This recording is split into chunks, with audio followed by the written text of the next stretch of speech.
Dans cette vidéo, nous allons voir comment comparer le carré de deux nombres connaissant ces deux nombres. Prenons un exemple. Que peut-on dire de x au carré quand on sait que x est plus grand que racine de 5? En fait, ça veut dire qu'on va comparer le carré de x, c'est-à-dire x au carré, et le carré de racine de 5 avec 5. Et savoir quel est le symbole qu'il faut mettre ici sur les pointillés. Pour faire cela, il y a deux méthodes. La première, c'est la méthode graphique. On peut dessiner une allure de la courbe de la fonction carré sans même graduer les axes, en veillant à ce qu'elle soit bien arrondie ici, et on va réfléchir sur cette allure. Racine de 5 est un nombre positif.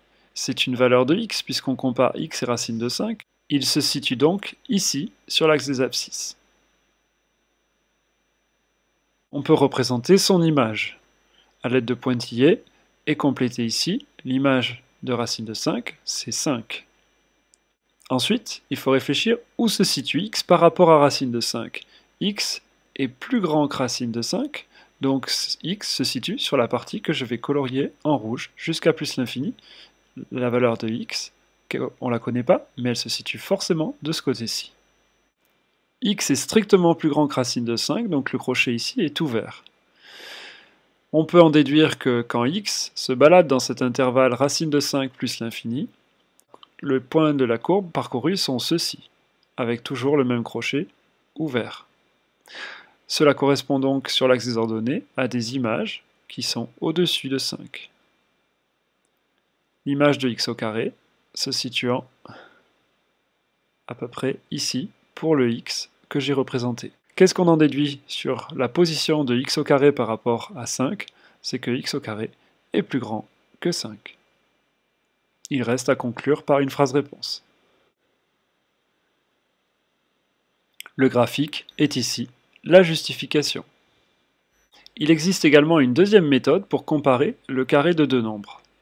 Elle fonctionne dans le cas où les deux nombres au départ sont de même signe.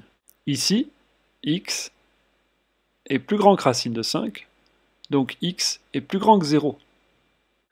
Or, sur l'ensemble des nombres positifs, la fonction carré est strictement croissante. D'après la définition d'une fonction strictement croissante, on en déduit que les images de x et de racine de 5 sont classées dans le même ordre. Cela donne x au carré plus grand que racine de 5 au carré, soit x au carré plus grand que 5. On a ici comparé x au carré et 5 en se servant de la définition des variations de la fonction carré. Cette méthode, j'insiste, ne fonctionne que si les deux nombres sont de même signe, soit tous deux positifs et dans ce cas-là la fonction carré est strictement croissante, soit tous deux négatifs, et dans ce cas-là la fonction x au carré est strictement décroissante sur R-. Passons maintenant au deuxième exemple. On sait que x est plus petit que moins 3 et on veut en déduire quelque chose pour son carré. Plaçons moins 3 sur l'axe des abscisses, puisque x est plus petit que moins 3, c'est donc que x se situe du côté gauche. X est inférieur ou égal à moins 3. Le crochet est cette fois fermé, puisque c'est une inégalité large. Cherchons l'image de moins 3. L'image de moins 3 par la fonction carré, c'est 9. Maintenant, x est quelque part par ici. Son image se situe quelque part par là. On peut donc colorier ce morceau de courbe que parcourt les images de x et colorier l'axe des ordonnées que parcourt x au carré. X au carré, dans mon exemple, se situe ici, puisque c'est l'image de x par la fonction carré. X au carré est donc plus grand ou égal à 9.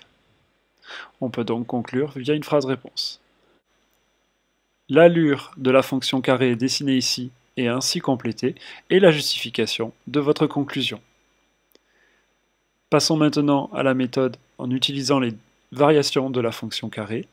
On sait que x est plus petit que moins 3, ces deux nombres ont donc le même signe, puisque x est plus petit que moins 3, il est donc négatif. Or, la fonction carré est décroissante sur l'ensemble des nombres négatifs. D'après les propriétés d'une fonction strictement décroissante sur R-, le sens des inégalités va changer. On en déduit donc que x au carré est plus grand ou égal au carré de moins 3. Cela donne x au carré plus grand que 9. Ici, on a démontré en se servant des variations de la fonction carré.